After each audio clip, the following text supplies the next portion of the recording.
El presidente francés Emmanuel Macron llegó a Ruanda y en el memorial del genocidio de 1994 aceptó la responsabilidad seria y abrumadora de su país por no prever la matanza de más de 800.000 tutsis y hutus moderados. Al final de su discurso, un grupo de supervivientes del genocidio lamentó la falta de una disculpa clara. A un día de completar un mes de protestas, el Comité Nacional del Paro en Colombia sigue exigiendo que el gobierno dé respuesta a su pliego de peticiones, incluyendo las denuncias de abuso policial, que siguen aumentando. La noche del miércoles, disturbios en Bogotá dejaron al menos 82 heridos en una protesta que inició pacíficamente. Y en India, la segunda ola de la pandemia que golpea al país con cifras récord de contagios y muertes a diario se propaga rápidamente en aldeas sin infraestructura para atender la emergencia. Ahora las escuelas y los albergues son improvisados hospitales ante el colapso del sistema sanitario. Regresamos con ustedes para actualizar la información más importante de América Latina y el mundo. De visita en Ruanda, el presidente francés Emmanuel Macron reconoció la responsabilidad de su país en el genocidio que en 1994 dejó 800.000 muertos tutsis y hutus moderados y pidió a esta población el regalo del perdón. Macron estuvo en el memorial del genocidio Gisozi, donde están enterradas más de 250.000 personas. Minutos después a su discurso, un grupo de supervivientes lamentó la falta de una disculpa clara del presidente galo. El informe es de Juan Pupiales. Pocas veces hay tanta expectativa en torno a un discurso como en esta ocasión. El presidente francés Emmanuel Macron llegó a Ruanda buscando normalizar las relaciones con este país. Sus lazos han estado marcados por las tensiones en torno al papel de París en el genocidio de 1994. Desde el memorial de Kigali, en donde yacen los restos de más de 250.000 víctimas de las 800.000 que dejó el genocidio tutsi, el mandatario admitió la responsabilidad de Francia. Pero Francia tiene un papel, una historia y una responsabilidad política en Ruanda, y tiene un deber: mirar la historia a la cara y reconocer el sufrimiento que ha infligido sobre el pueblo de Ruanda al permitir que el silencio prevalezca por encima de la búsqueda de la verdad durante mucho tiempo. Francia es acusada de haber apoyado al ejecutivo de la época con respaldo logístico. En marzo, una comisión de investigación de historiadores franceses encontró que el país europeo tiene una abrumadora responsabilidad por no haber previsto la masacre. Seuls ceux qui ont traversé la nuit.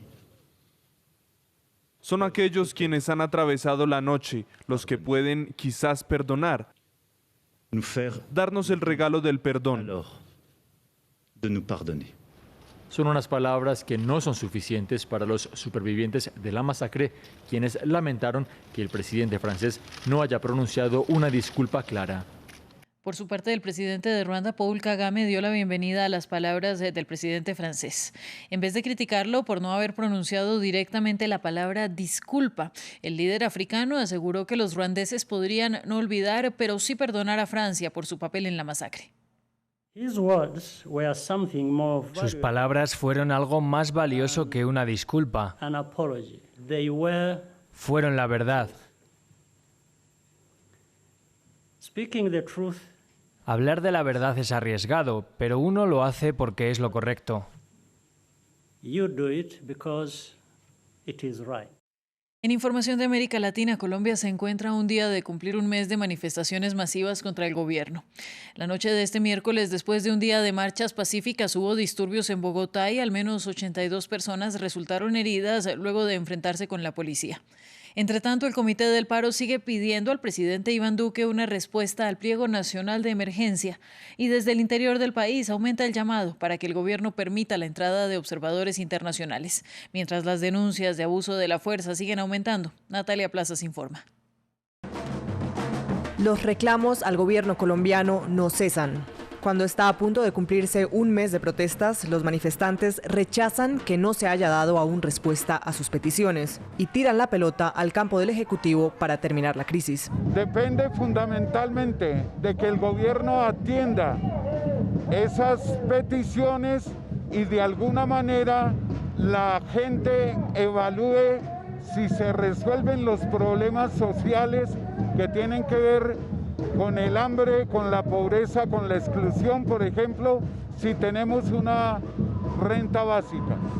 Otras exigencias son el acceso universal a la educación superior, el desarme del escuadrón antidisturbios y una reforma policial ante las constantes denuncias de abusos de la fuerza pública en las protestas. La ONG local Temblores resalta 60 asesinatos en las manifestaciones, 43 atribuidos a la fuerza pública. Pero aún en esta situación, el gobierno es renuente a la entrada de veedores internacionales. Solicitamos al gobierno colombiano que permita la entrada de la Comisión Interamericana de Derechos Humanos para que ellos en el terreno se den cuenta qué es lo que ha ocurrido en nuestro país en cuanto a violación de derechos humanos. En contra de declaraciones previas y tras la presión, la vicepresidenta Marta Lucía Ramírez abrió la puerta a una entrada anticipada de la comisión. En una ruptura con el gobierno nacional, la alcaldesa de Bogotá, Claudia López, entregó un informe a la representante de la Alta Comisionada de Naciones Unidas para los Derechos Humanos sobre la violencia ocurrida en la capital, que incluye la investigación de la muerte de 2 jóvenes. Por otro lado, la Corte Suprema del país hizo un llamado al cese inmediato de la violencia después de que una turba incendiara el Palacio de Justicia del municipio de Tuluá, cercano a la ciudad de Cali, epicentro de las protestas. Las altas cortes no han rechazado el uso desmedido de la fuerza policial. Para analizar lo que pasa en Colombia, especialmente con los al menos 129 desaparecidos en este contexto, nos acompaña Luz Marina Monzón, directora de la Unidad Especial de Búsqueda de Personas Desaparecidas por el Conflicto en Colombia. Buenos días, Luz Marina. Usted ha trabajado en la defensa de los derechos humanos durante más de 20 años. 129 personas siguen desaparecidas en el contexto de la protesta, según la Fiscalía, pero ONGs dan cifras mucho más altas. ¿A qué se debe esta diferencia entre los reportes de desaparecidos? Buenos días, muchísimas gracias por este espacio. ¿A qué se debe? Se debe a que las cifras y más que las cifras, la información no está disponible, no está organizada y no está accesible. Entonces, usted habla de 129 personas que permanecen desaparecidas, como bien lo dice, porque la Fiscalía sí lo reporta. Sin embargo, la Comisión Interamericana de Derechos Humanos ha recibido información de 132 personas que permanecen desaparecidas. Las organizaciones de la sociedad civil, por su parte, hablan de más de 200 personas, han llegado a mencionar más de 400 personas desaparecidas durante este conflicto social motivo del paro. Ustedes han pedido al Estado colombiano que se realice una búsqueda y localización sin dilaciones de los desaparecidos. ¿Cuál ha sido la respuesta del gobierno? ¿Cómo está actuando para ubicar a estas personas? Bueno, yo creo que la Fiscalía, que es la que tiene que desarrollar la tarea de la búsqueda de las personas desaparecidas, no ha puesto a disposición todos los mecanismos jurídicos que existen para la protección. Hay mecanismos como el mecanismo de búsqueda urgente de personas desaparecidas. Las organizaciones han presentado, han reclamado la activación de este mecanismo y, sin embargo, este mecanismo no ha sido aceptado en todas las ocasiones, pero por otro lado, la Procuraduría General de la Nación y las personerías, que son entes de control, deben hacer una revisión de los registros de detención de las personas y esto no está funcionando adecuadamente y creo que este es el mecanismo más adecuado, más cierto y más eficaz para poder saber cuántas son las personas detenidas, si están o no lo están y en qué lugares se encuentran y por lo tanto saber sobre quiénes no se tiene información, no se sabe cuál es la suerte, cuál es el paradero de ellas. Bueno, y respecto a eso, ¿qué opinión les merece a ustedes el hecho de que el gobierno colombiano no haya permitido hasta el momento el ingreso de la CIDH al país? ¿Cómo puede afectar esto el proceso de búsqueda?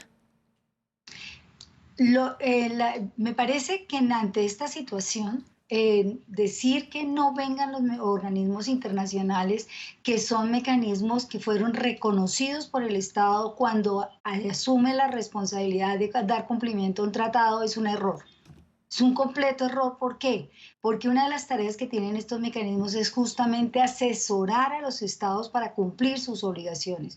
Una presencia internacional puede apoyar la búsqueda de soluciones por parte del gobierno y las autoridades y, en definitiva, contribuir a la protección de los derechos y libertades de las personas que se encuentran en altísimo riesgo en este contexto. Mire, y en el lado humano de lo que representa este flagelo, ¿qué mensaje le da la desaparición a la ciudadanía, a las familias que se están viendo afectadas en un país donde, infortunadamente, la violación de derechos humanos es un pan diario desde hace décadas?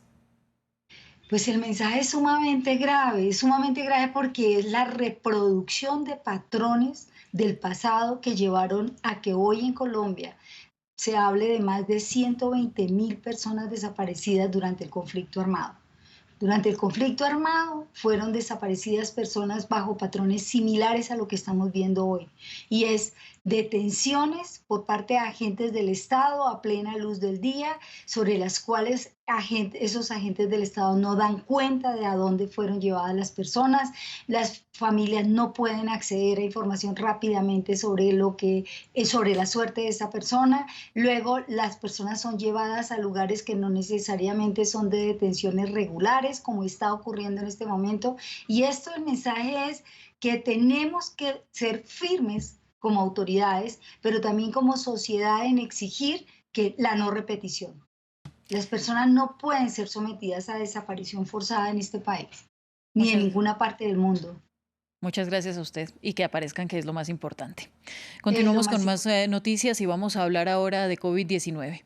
El segundo estado más poblado de Australia, Victoria, entrará en un nuevo bloqueo por COVID durante una semana, lo que obligará a sus casi 7 millones de residentes a permanecer en casa a menos que argumenten asuntos esenciales. Las autoridades luchan por contener el brote altamente infeccioso. Los rastreadores han identificado más de 10.000 contactos primarios y secundarios que necesitarían ponerse en cuarentena, hacerse pruebas y aislarse. Agregaron que ese número seguirá creciendo y cambiando. En India, la segunda ola de la pandemia, que ha dejado récords diarios de contagios y muertes, ahora comienza a propagarse en las aldeas mal equipadas para atender esta emergencia. El número de muertes en India es el tercero más alto del mundo, solo después de Estados Unidos y Brasil, y representa 8,6% de las muertes a nivel global. En comunidades remotas del país, los ciudadanos se las ingenian para hacer frente a la emergencia de salud. Jorge Hurtado con el reporte. La pandemia se ensaña con las aldeas y pequeños poblados de India. En el estado indio de Gujarat, los habitantes decidieron convertir albergues y escuelas en improvisadas clínicas ante el colapso del sistema hospitalario. Hay 13 pacientes en el centro de atención con COVID-19. Desde ahora se van a curar y serán dados de alta pronto. El mayor logro para nosotros es que en los últimos 30 días ningún paciente ha muerto. Ante la falta de camas en hospitales, este improvisado centro atiende a adultos mayores de 45 años.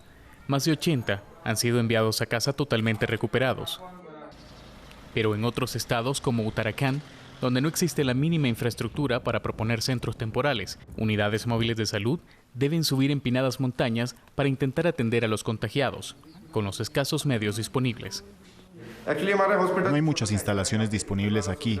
Como puede ver, aquí ni siquiera hay electricidad. El oxígeno tampoco funciona. Uno de los cilindros está vacío y solo tenemos otro adicional. En la remota aldea de Pita, frontera con Nepal y China, los aldeanos temen realizarse la prueba del COVID. Los aldeanos tienen miedo de lo que les sucedería si dan positivo. Tendríamos que viajar a un hospital muy lejano y las noticias dicen que están repletos. India ha registrado 26 millones de casos y es el segundo epicentro de la pandemia a nivel mundial. Hasta ahora registra más de 300.000 fallecidos por COVID, aunque analistas apuntan que esa cifra podría ser mayor debido a los subregistros. Israel y el movimiento islamista Hamas aceptaron reunirse la próxima semana en El Cairo para afianzar la tregua de cese el fuego acordada hace una semana con la mediación de Egipto y abordar temas como la reconstrucción de Gaza o el intercambio de rehenes. Mientras tanto, la alta comisionada de la ONU para los Derechos Humanos, Michelle Bachelet, dijo que los ataques hacia Gaza siembran dudas sobre el cumplimiento israelí de los principios de distinción y proporcionalidad en la ley humanitaria internacional y que si se demuestra que fueron indiscriminados y desproporcionados, tales ataques podrían constituir crímenes de guerra. Y un sindicato de médicos japoneses advirtió que la celebración de los Juegos Olímpicos en Tokio este verano podría conducir al desarrollo de una nueva cepa olímpica del coronavirus. Japón lucha por contener la cuarta ola de la pandemia y se prepara para extender un estado de emergencia. Naoto Ueyama, director de la Unión de Médicos Japonés, reclamó que para ganar la batalla contra el coronavirus hay que detener el movimiento y cancelar las competencias que reúnen a más de 200 naciones. Hasta aquí el informativo, continúe con nosotros, ya volvemos con más.